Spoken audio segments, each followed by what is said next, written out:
Hi students, today we will be working on basic factoring again, this time where the coefficient of the x squared, a, is greater than 1. Let's begin with the warm-up. Now that you've finished the warm-up, go ahead and check your answer. The GCF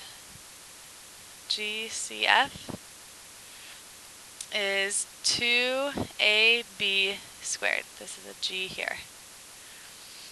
Open up the parentheses, negative 4abc plus c to the third minus 5b to the third.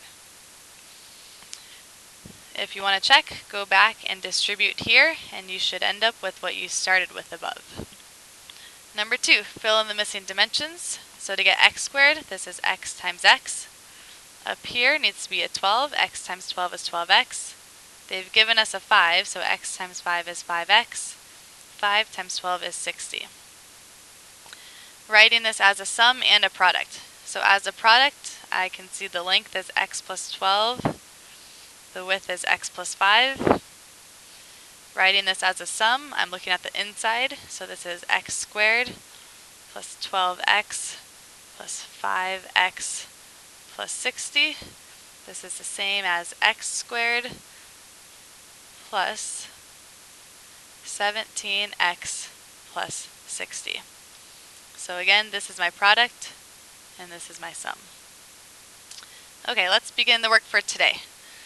So here's the first one. We need to factor this polynomial. Notice that today, instead of being a 1 here, or just being an x squared, this time we have a 4. This doesn't make a difference. We can follow the same method that we've done before using the x box. The whole point of factoring is to get this back into parentheses, back as a product. I take my first term and put it in the first box, my last term, and put it diagonally to it.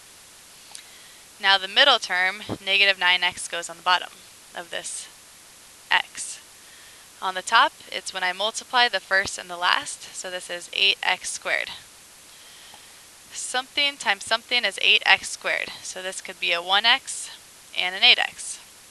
I'll make these both negative so that when I add negative 1 plus negative 8, I get negative 9x. Fill them into your boxes, negative 1x and negative 8x. And finally, we need the outside, the dimensions of the box. To get 4, I know that this could be a 2x and this could be a 2x. This isn't going to help me here because I see the negative 1. 2 times, it would have to be a fraction, would give me negative 1. So that's okay. We'll try again and we'll get different factors of 4 besides 2 and 2. So this time, let's try 4x and 1x. That would still give me 4x squared. X times negative 1 will give me negative 1x. 4x times negative 2 will give me negative 8x. And negative 1 times negative 2 is 2. It all checks out. So write this in our parentheses now. So 4x minus 1 can go here. And x minus 2 can go here. Now this is the factored form of this sum here. If I want to double check, I can go back and FOIL this. Let's go to the next example. So same process here. If you look, before you even start, I noticed something about the 6, this 15, and the 21. Each of these has a factor of 3. So before I put the 6x squared in the box here, I need to remove common factors first. So I'm going to rewrite this, taking the 3 out as a common factor of those.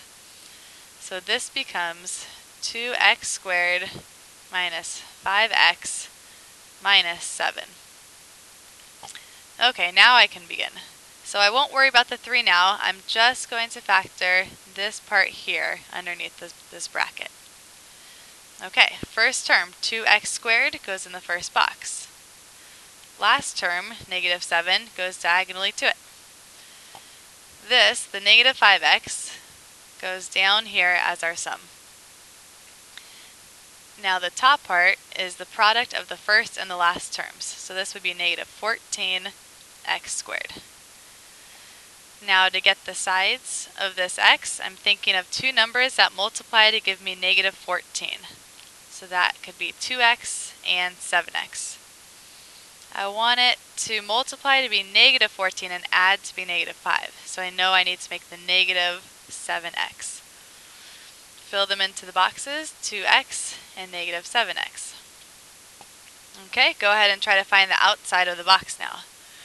So to get 2x squared, I know that I need a 2x and a 1x will give me 2x squared.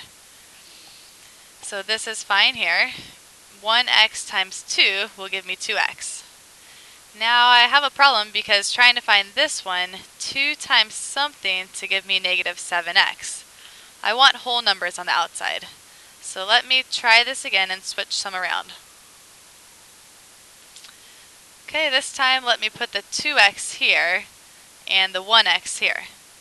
I still get 2x squared. Now 2x times 1 gives me 2x. 1 times negative 7 gives me negative 7x. This looks better. So finally, I can write this in parentheses. X plus 1 goes here. 2x minus 7 goes here. Now don't forget from the beginning that we factored out this 3. So I need to carry the 3 down and put it here.